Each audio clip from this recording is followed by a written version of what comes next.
Од 1 до 7 август се одбележува Светската недела на доењето.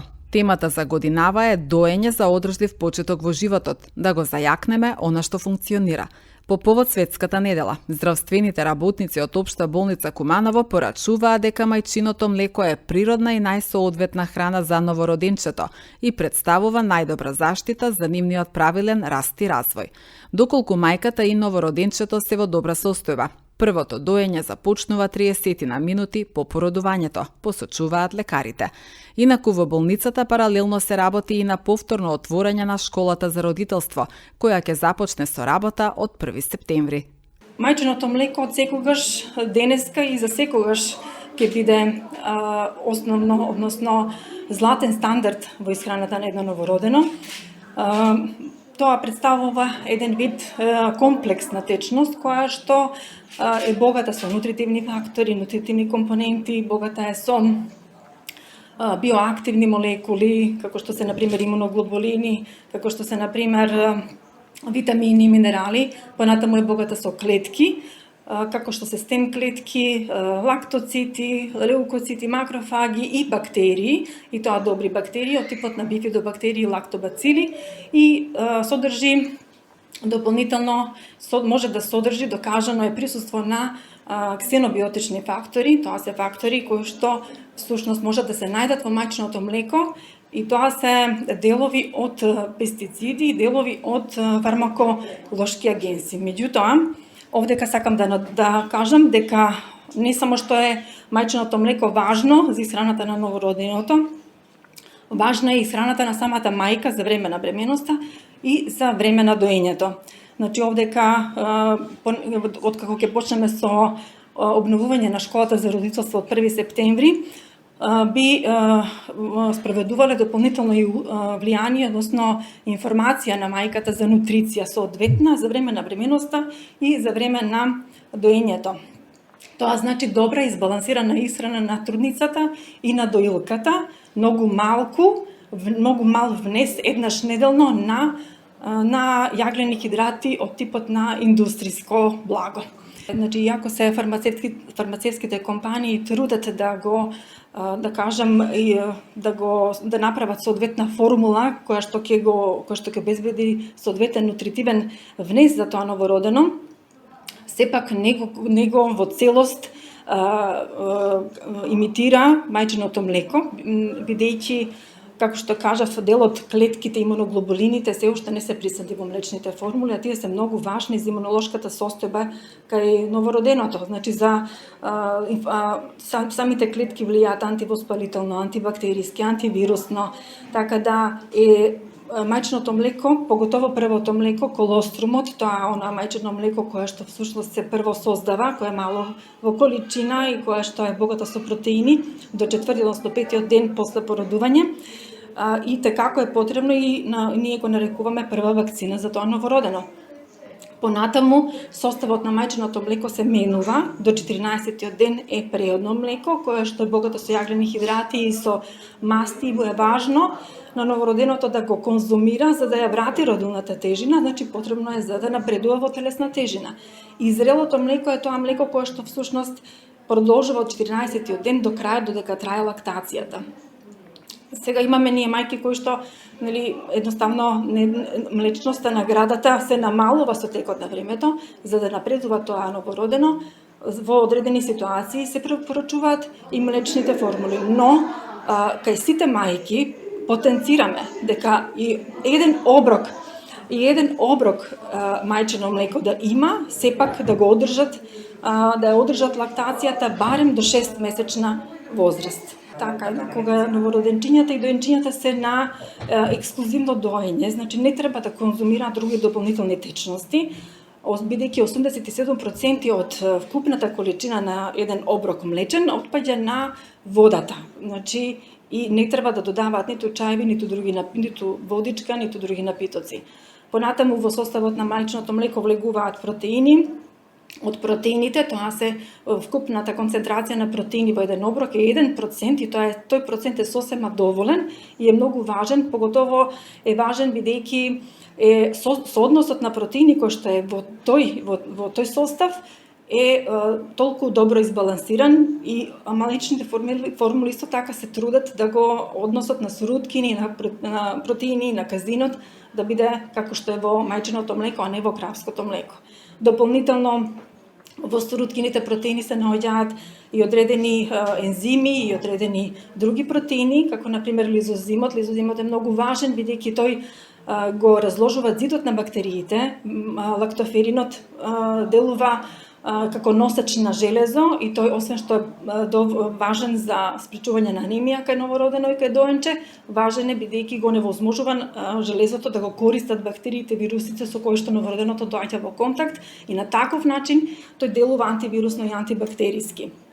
И на крај имуноглобулинот А, кој што го и така има во мајчиното млеко, тој секреторен го обложува цревото и исто така делува антивоспалително и антибактериски и вирусно и така натаму. Тоа се едни многу важни компоненти во составот на мајчиното млеко кои што всушност ги нема во другите млека.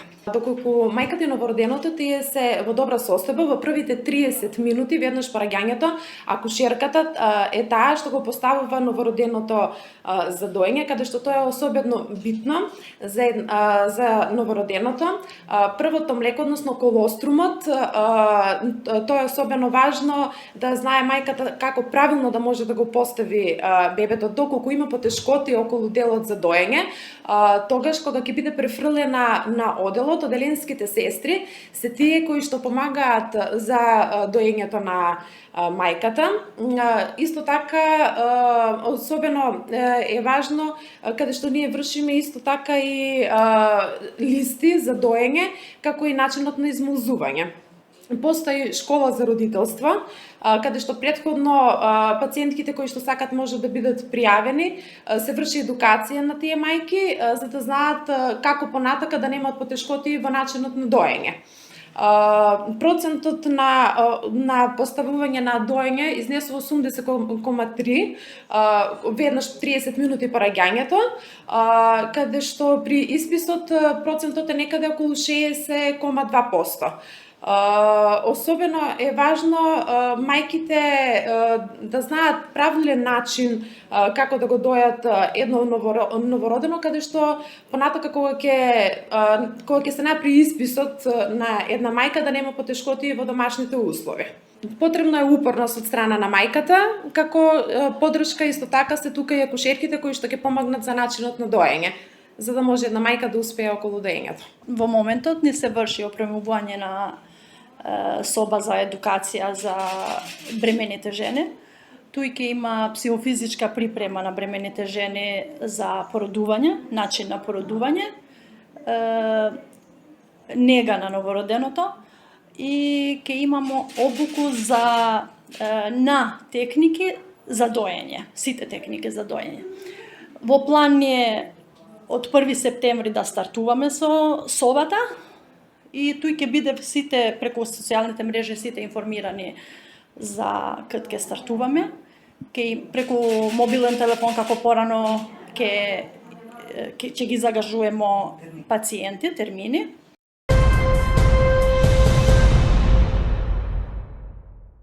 Волонтери од клубот на млади при општинската организација на Црвен крст Куманово денеска реализираа превентивна активност по повод заштита од топлотниот бран. Според објавата на Црвен крст Куманово, во рамки на активноста во централното градско подрачје на граѓаните им биле дистрибуирани 120 шишиња вода и околу 120 едукативни флаери со препораки за заштита од високите температури. Преку директна комуникација со граѓаните, младите волонтери ја истакнаа важноста од редовна хидратација во текот на топлите летни денови и ги информираа за ризиците од изложеност на високи температури и ултравиолетово зрачење. Тие ги потсетија граѓаните да избегнуваат престој на отворено во периодот од денот кога температурите се највисоки, да престојуваат во разладени простори или под сенка, да носат лесна и светла облека и редовно да внесуваат течности, со цел да се намали ризикот од последиците на топлотниот бран.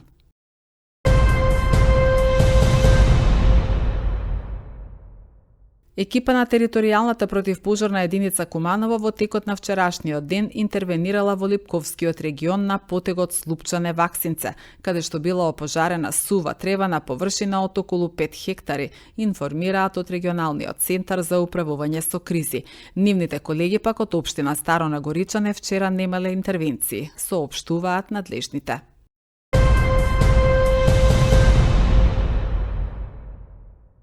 Археолошкото одделение од Националната установа Музеј Куманово неодамна ги заврши археолошките истражувања на локалитетот Градиште во Младо Нагоричане. Истражувањата беа реализирани под раководство на Дејан Ѓоргиевски, кустос советник археолог и раководител на проектот. Според објавата на Кумановскиот музеј, ископувањата биле концентрирани на секторот Долна тераса, каде што пред неколку години биле пронајдени конструкции од 4-тиот век пред новата ера, всечени во карпа како и камени конструкции во вид на тумули.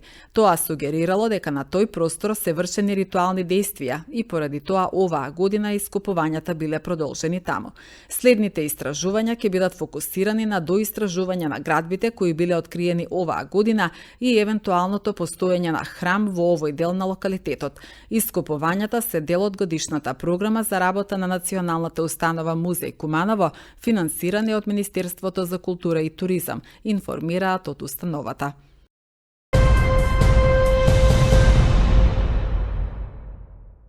Михаела Домазетовиќ успешно го представи пливачкиот клуб Тумба Куманово и кумановскиот спорт на 47-миот Охридски пливачки маратон кој се одржа на 2 август. Според објавата на пливачкиот клуб Тумба, на престижната манифестација која собрала повеќе од 80 пливачи од Македонија и странство, Михаела Домазетовиќ остварила одличен настап, освојувајќи го 11-тото место во генералниот пласман, односно сите заедно, додека вкупно 6-та во женска конкуренција во време од 39 минути и 57 секунди на патеката долга 2,5 километри.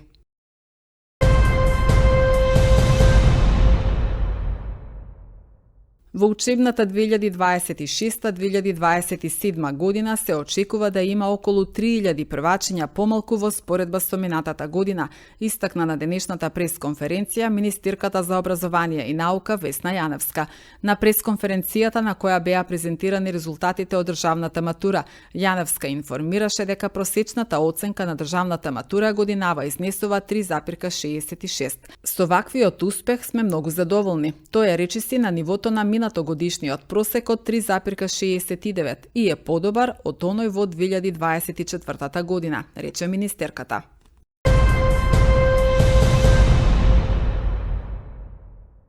Министерството за внатрешни работи во периодот од 3 до 9 август годинава како членка на Асоциацијата на европски сообраќајни полиции заедно со уште 34 европски земји учествува во спроведувањето на засилени сообраќајни контроли во рамки на Европската недела на контроли. Акциските контроли се насочени кон откривање и санкционирање на возачи кои ја пречекоруваат дозволената брзина на движење со цел унапредување на безбедноста во сообраќајот и намалување на бројот на сообраќајни незгоди и нивните последици. Имајќи предвид дека се наоѓаме во период на летни одмори, кога е зголемена фреквенцијата на возилата на патиштата, сообраќајната полиција ќе спроведува засилени контроли и превентивно репресивни мерки на патните правци низ целата држава, информираат од Министерството за внатрешни работи.